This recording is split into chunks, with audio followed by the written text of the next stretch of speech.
जो मनुस्मृति है, तो मनुस्मृति में धर्म को परिभाषित किया गया कि धृत क्षमा दमो अस्तेयम शौचम इंद्रिय निग्रह धीर विद्या सत्यम अक्रोधो दशकम धर्म लक्षणम। ये जो है हमारे मनुस्मृति में आया।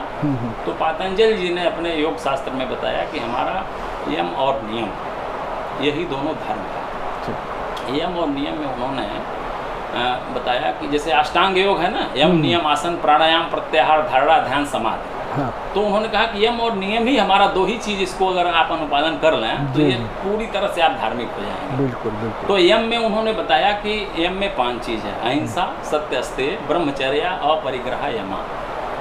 और नियम में बताया कि 5 चीज है कि शौच, संतोष, तपः, स्वाध्याय, ईश्वर प्रणिधानानि नियम।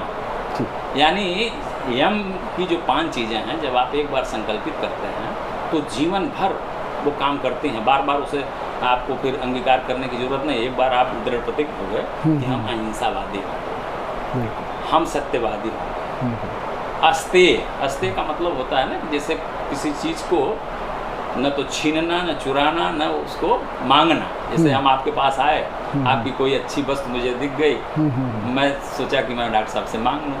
डॉक्टर साहब मना तो नहीं कर पाएंगे, लेकिन बाद में बहुत कष्ट होगा क्योंकि वो वस्तु आपकी भी प्रिय है।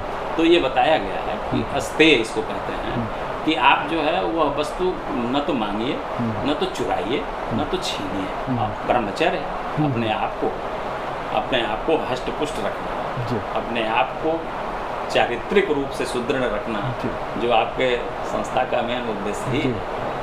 उसको आप अगर अंगीकार करते हैं तो शारीरिक रूप से आप हष्ट पुष्ट रहेंगे, बलवान रहेंगे, आपकी क्षमता है, आपके अंदर ऊर्जा रहेगी कि आप काम कर सकेंगे।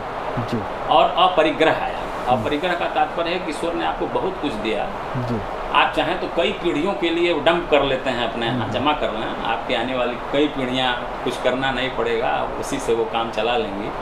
लेकिन ये अनुमत नहीं है, ये अनुमन नहीं है कि आप जो है समाज जो कुछ आप अर्जित करते हैं, समाज के अन्य लोगों का भी उस पर अधिकार है। तो इसलिए आप उस जमाखोरी नहीं कर सकते, ये अपरिग्रह। और इसी तरह से जो नियम में आया है कि शौच, संतोष, तपः, स्वाध्याय, ईश्वर प्रणिधान, नियम, तो ये प्रतिदिन का संकल्प है। शौच का मतलब होता है कि अंदर और बाहर दोनों की पवित्रता का नाम शौच है, शुचिता से बना है। शुचिता, हाँ। जैसे लक्स साबुन का एक विज्ञापन आता था, उसमें लिखा होता था the best toilet soap of India. तो एक आम आदमी ने कहा कि ये तो टॉयलेट सोप है। टॉयलेट यानी जब हम शौचालय में जाते हैं तो उस समय प्रयोग करने का है। लेकिन टॉयलेट का मतलब वह स्थान जो आपको पवित्र करके निकालते हैं, यानी पवित्रता से। और उसका शाब्दिक अर्थ जो है सामान्य व्यवहार में लोग लगाते हैं कि गंदगी से, जबकि ऐसा नहीं। वहाँ गंदगी का परिमार्जन होता है। उसके बाद आता है संतोष, की दैव इच्छा से जो कुछ आपको मिले उसी में संतुष्ट रहे।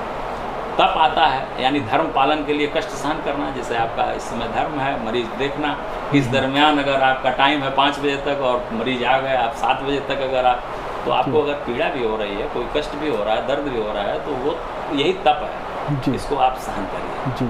और उसके बाद आता है स्वाध्याय। स्वाध्याय में आता है कि आप कुछ न कुछ जरूर जो है अध्ययन करिए। तो उसमें जो है भगवान के आदर्शों से, उनके जीवन चरित्र से जुड़ी चीज़ों का और भी तमाम साहित्य जो है आप उसका अध्ययन करिए। उसके बाद आता है शौच, संतोष, तपः, स्वाध्याय, ईश्वर प्रणिधानानि नियम। ईश्वर प्रणिधानान है कि जैसे मान लीजिए कि आप जब दिन में सारा फिटफाट होकर के जब आप कार्य पर निकलते हैं तो उस समय की ये प्रार्थना होती है कि हे ईश्वर, जो कुछ भी आपने मुझे दिया है वो आपका ही सब कुछ दिया हुआ है।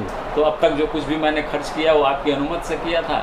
आज भी मैं जा रहा हूँ तो आप मुझे अनुमति दे दीजिए कि मैं जो कुछ भी करूँगा वो सब आपकी अनुमति से करूँगा। तो ये धर्म का सिद्धांत जो है प्रतिपादित जो हमारे इस पतंजलि योग शास्त्र में सिर्फ यम और नियम में है। इसके बाद आता है आसन, प्राणायाम, प्रत्याहार, धारणा, ध्यान और समाधि।